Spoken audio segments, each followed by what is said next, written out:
Masa pra-Islam berlangsung hingga pemerintahan Cakra Adiningrat V. Madura Barat, Bangkalan, ketika itu masih dominan beragama Hindu dan Buddha. Wilayahnya meliputi dari Pelakaran ke Arusbaya, Pragalba ke Pratanu, Lemah Duur. Cakraningrat I, anak angkat Sultan Agung menjadi raja di Madura Barat, Bangkalan, pada masa Hindu dan Buddha ini. Bangkalan lebih dikenal dengan sebutan Madura Barat, mungkin lebih ditekankan pada alasan geografis karena Kabupaten Bangkalan memang terletak di ujung barat Pulau Madura. Butuh rujukan. Pulau Madura memang sudah terbagi sejak sebelum masa masuknya agama Islam. Bahkan, tiap bagian memiliki sejarah dan legenda sendiri. Menurut legenda, sejarah Madura Barat bermula dari munculnya seorang raja dari Gili Mandangin, sebuah pulau kecil di Selat Madura, atau lebih tepatnya di daerah Sampang. Nama raja tersebut adalah Lembu Peteng, yang masih merupakan putra Majapahit hasil perkawinan dengan putri Islam asal Campa. Lembu Peteng juga seorang santri Sunan Ampel, dan Lembu Petenglah yang dikenal sebagai penguasa Islam pertama di Madura Barat. Namun dalam perkembangan sejarahnya, ternyata diketahui bahwa sebelum Islam, Madura pernah diperintah oleh penguasa non-Muslim, yang merupakan yang berasal dari kerajaan Singasari dan Majapahit. Hal ini diperkuat dengan adanya pernyataan Tome Pires, 1944-227, yang mengatakan, pada permulaan dasawarsa abad 16, Raja Madura belum masuk Islam. Dan dia adalah seorang bangsawan mantu Gusti Pate dari Majapahit. Pernyataan itu diperkuat dengan adanya temuan arkeologis baik yang bernafaskan Hindu dan Buddha. Temuan tersebut ditemukan di Desa Kemoning, berupa sebuah lingga yang memuat inskripsi. Sayangnya, tidak semua baris kalimat dapat terbaca. Dari 7 baris yang terdapat di lingga tersebut, pada baris pertama tertulis Icaka 1301, 1379 M, dan baris terakhir tertulis Kadra Sengala Lombo, Inagara Gata Buana Agong, Inagara, 1, Gata, 5, Buana, 1, Agong, 1. Bila dibaca dari belakang, dapat diangkakan menjadi 1151 Caka 1229 M. Temuan lainnya berupa fragmen bangunan kuno, yang merupakan situs candi. Oleh masyarakat setempat dianggap reruntuhan kerajaan kecil. Juga ditemukan reruntuhan gua yang dikenal masyarakat dengan nama Somor Daksan, lengkap dengan candra sengkala Memet bergambar 2 ekor kuda mengapit raksasa. Berangkat dari berbagai temuan itulah, diperoleh gambaran bahwa antara tahun 1105 M sampai 1379 M atau setidaknya masa periode Singasari dan Majapahit akhir, terdapat adanya pengaruh Hindu dan Buddha di Madura Barat. Sementara temuan arkeologis yang menyatakan masa klasik Bangkalan, ditemukan di Desa Patengteng, Kecamatan Modung, berupa sebuah arca siwa dan sebuah arca laki-laki. Sedang di Desa Dambadaja dan Desa Rongderin, Kecamatan Tanah Merah, terdapat beberapa arca, di antaranya adalah arca Dayani Buddha. Temuan lainnya berupa 2 buah arca ditemukan di Desa Sukolilo Barat, Kecamatan Labang. 2 buah arca siwa lainnya ditemukan di pusat kota Bangkalan. Sementara di Desa Tanjung Anyar Bangkalan ditemukan bekas gapura, pintu masuk keraton kuno yang berbahan bata merah. Di samping itu, berbagai temuan yang berbau siwais juga ditemukan di makam-makam Raja Islam yang terdapat di Kecamatan Arusbaya. Arusbaya ini pernah menjadi pusat pemerintahan di Bangkalan. Misalnya pada makam Ogo Kusumo, Syarif Abdurrahman atau Musyarif Syekh Husain. Pada jarak sekitar 200 meter dari makam tersebut ditemukan arca Ganesha dan arca Birawa berukuran besar. Demikian pula dengan temuan arkeologis yang di Kompleks Makam Agung Panembahan Lemah Duur, ditemukan sebuah fragmen makam berupa belalai dari batu andesit. Dengan temuan-temuan benda kuno yang bernafaskan siwais di makam-makam Islam di daerah Arusbaya itu, memberi petunjuk bahwa Arusbaya pernah menjadi wilayah perkembangan budaya Hindu. Penemuan benda berbau Hindu pada situs-situs Islam tersebut menandakan adanya kontinuitas antara kesucian. Artinya, mandala Hindu dipilih untuk membangun arsitektur Islam. Arusbaya merupakan pusat perkembangan kebudayaan Hindu di Madura Barat, Bangkalan. Semakin kuat dengan adanya temuan berupa bekas pelabuhan yang arsitekturnya bernafaskan Hindu, dan berbentuk layaknya sebuah pelabuhan Cina. Risang Bima Wijaya atas dari Plakaran ke Arusbaya, Pragalba ke Pratanu, Lemah Dhuwur, Bangkalan, Radar. Sosok Pratanu atau lebih dikenal dengan Panembahan Lemah Dhuwur adalah putra Raja Pragalba. Dia dikenal sebagai pendiri kerajaan kecil yang berpusat di Arusbaya. Masyarakat Bangkalan menokohkan Pratanu sebagai penyebar agama Islam yang pertama di Madura. Bahkan, putra Pragalba ini disebut-sebut sebagai pendiri masjid pertama di Madura. Selain itu, Pratanulah yang mengawali hubungan dengan daerah lain, yaitu Pajang dan Jawa. Perjalanan sejarah Bangkalan tidak bisa dilepaskan dengan munculnya kekuasaan di daerah Plakaran, yang selanjutnya disebut dengan Kerajaan Plakaran. Kerajaan ini diperkirakan muncul sebelum seperempat pertama abad 16, yakni sebelum penguasa Madura Barat memeluk Islam. Plakaran diawali dengan kedatangan Kiai Demung dari Sampang. Dia adalah anak dari Arya Pujuk dan Nyai Ageng Buddha. Setelah menetap di Plakaran, Kiai Demung dikenal dengan nama Demung Plakaran. Dia mendirikan keraton di sebelah barat Plakaran atau sebelah timur Arusbaya, yang dinamakan Kota Anyar Pa, Kamar 1951:113. Sepeninggal Demung Plakaran, kekuasaan dipegang oleh Kiai Pragalba, anaknya yang nomor 5. Pragalba mengangkat dirinya sebagai Pangeran Plakaran dari Arusbaya. Selanjutnya meluaskan daerah kekuasaannya hingga hampir seluruh Madura. Pragalba mempunyai 3 orang istri. Pratanu adalah anak dari istri ketiganya. Semasa kekuasaan Pragalba inilah agama Islam mulai disebarkan di Madura Barat, yang dilakukan oleh para ulama dari Giri dan Gresik.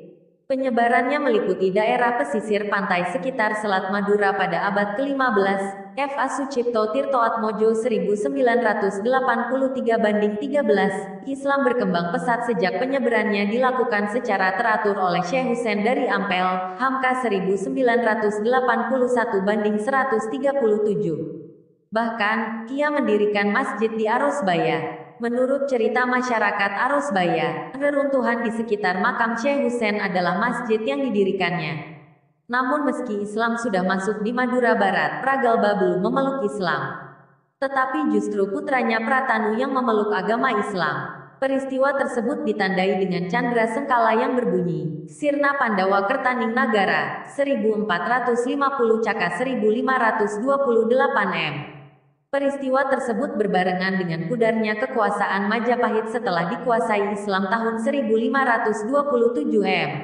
Selain itu, Kerajaan Plakaran mengakui kekuasaan Demak, sehingga diperkirakan penerimaan Islam di Madura bersamaan dengan runtuhnya kekuasaan Majapahit. Menjelang wafat, Pragalba masuk Islam dengan menganggukna kepala, karena itu dia mendapat sebutan pangeran. Onggu, mengangguk Red. Sepeninggalnya, Pratanu naik tahta dengan gelar Panembahan Lemah Dhuwur. Itu terjadi pada tahun-tahun 1531 sampai tahun 1592. Pada masa pemerintahan Lemah Dhuwur inilah pusat pemerintahan Plakaran dipindahkan ke Arusbaya.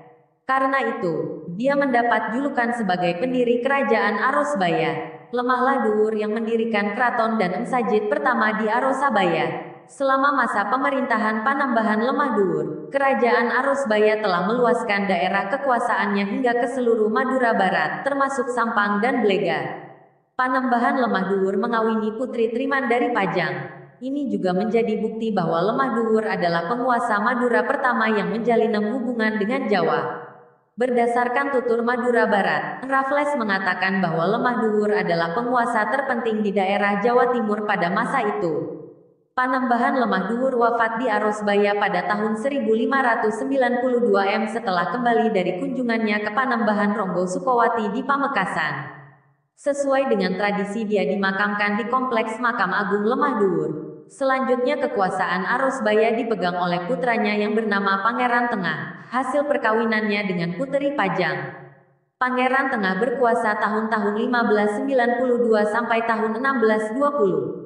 Pada masa pemerintahan Pangeran Tengah terjadi peristiwa terkenal yang disebut dengan tanggal 6 Desember tahun 1596 berdarah, karena saat itu telah gugur 2 orang utusan dari Arusbaya yang dibunuh oleh Belanda yaitu Pati Arusbaya Kiai Ronggo dan penghulu Arusbaya Pangeran Musarip. Sejak peristiwa itulah Arosbaya menyatakan perang dengan Belanda. Pangeran Tengah meninggal tahun 1620. Makamnya terletak di Kompleks Makam Syekh Hussein, dan sampai sekarang dikeramatkan oleh masyarakat setempat. Pengganti Pangeran Tengah adalah adiknya yang bernama Pangeran Mas, yang berkuasa tahun-tahun 1621 sampai tahun 1624. Sebetulnya yang berhak berkuasa adalah putra Pangeran Tengah yang bernama Pangeran Prasena. Namun karena masih kecil, dia diwakili oleh pamannya. Pada masa pemerintahan Pangeran Mas terjadi peristiwa penyerangan Sultan Agung ke Arosbaya pada tahun 1624. Itulah yang menyebabkan jatuhnya kerajaan Arosbaya. Sedang Pangeran Mas melarikan diri ke Demak dan Pangeran Prasena dibawa oleh Juru Kiting ke Mataram. Peperangan antara Mataram dan Arosbaya yang berlangsung pada hari Minggu tanggal 15 September tahun 1624 tersebut memang patut dikenang sebagai perjuangan rakyat Madura. Saat itu Mataram harus membayar mahal karena mereka telah kehilangan panglima perang tertingginya, Tumenggung Demak, dan kehilangan 6.000 prajurit. Saat itu laki-laki dan wanita Arosbaya berjuang bersama. Ada sebuah kisah menarik di sini. Dikisahkan saat di medan perang ada beberapa prajurit lelaki yang mengeluh karena luka berat. Tetapi ketika para wanita melihat luka tersebut terdapat di bagian belakang, para wanita tersebut menusuk prajurit tadi hingga tewas. Lukanya di bagian belakang, artinya prajurit itu telah berbalik lari, hingga dilukai di bagian punggungnya oleh musuh. Mereka pengecut dalam demikian kata-kata para wanita Arosbaya atas Cakraningrat I, anak angkat Sultan Agung Prasena, putra Pangeran Tengah dari Arosbaya, disertai Pangeran Sentomerto, saudara dari ibunya yang berasal dari Sampang, dibawa oleh Panembahan Juru Kiting beserta 1.000 orang Sampang lainnya ke Mataram.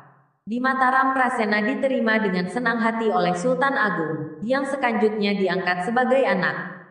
Bahkan, kemudian Prasena dinobatkan sebagai penguasa Madura yang bergelar Cakraningrat I. Dia dianugerahi hadiah uang sebesar 20.000 gulden dan berhak memakai payung kebesaran berwarna emas. Sebaliknya, Cakraningrat I diwajibkan hadir di Mataram setahun sekali. Karena selain menjadi penguasa Madura, dia juga punya tugas-tugas penting di Mataram.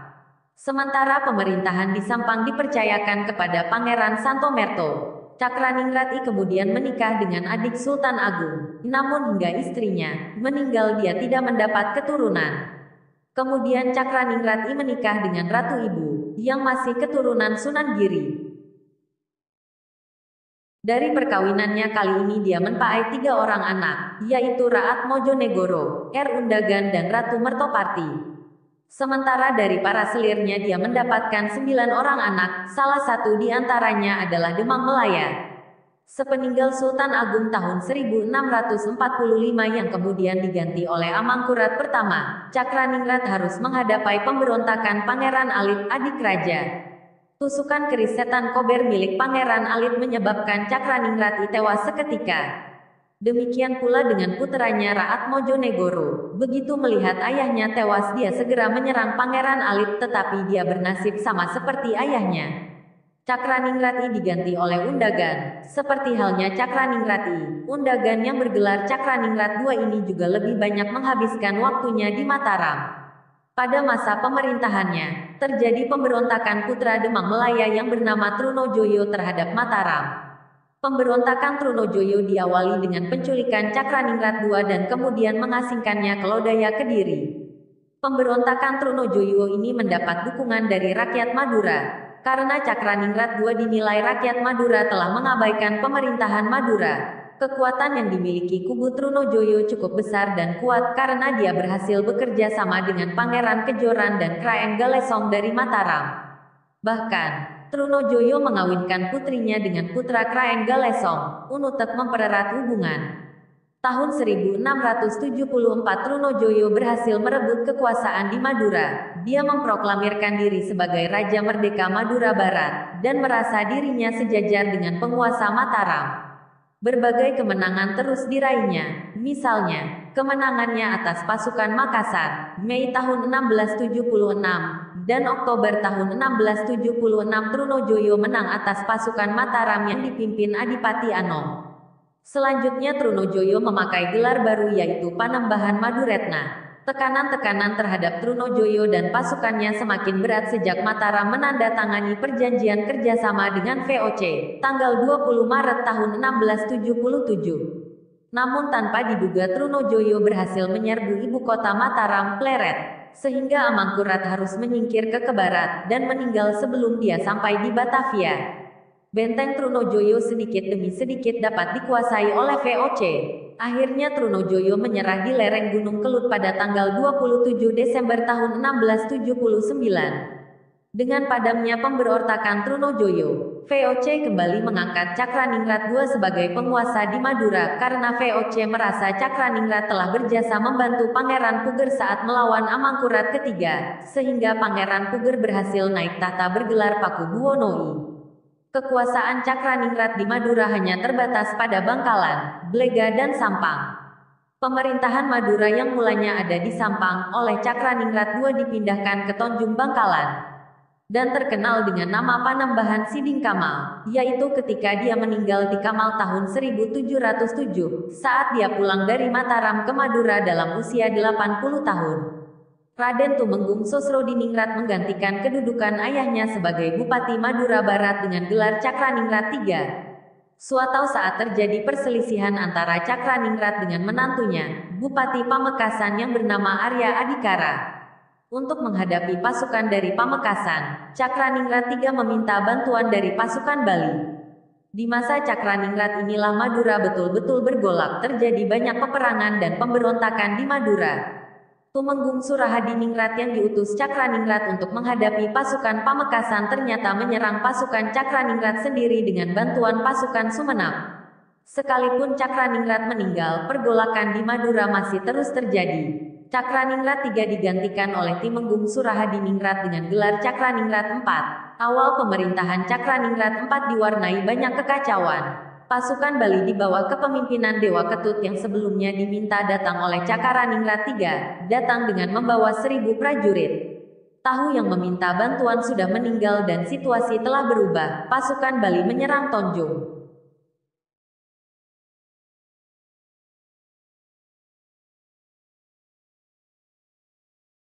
Cakraningrat yang sedang berada di Surabaya memerintahkan adiknya Arya Cakranegara untuk mengusir pasukan Bali. Tetapi Dewa Ketut berhasil membujuk Cakranegara untuk berbalik menyerang Cakraningrat IV. Tetapi dengan bantuan VOC, Cakraningrat keempat berhasil mengusir pasukan Arya Cakranegara dan Bali. Kemudian dia memindahkan pusat pemerintahannya ke Sambilangan. Suatu peristiwa yang terkenal dengan geger Pacina, pemberontakan masyarakat Cina, juga menjalar ke Mataram. Cakraningrat IV bekerja sama dengan VOC memerangi koalisi Mataram dan Cina ini. Namun hubungan erat antar Madura dengan VOC tidak langgeng.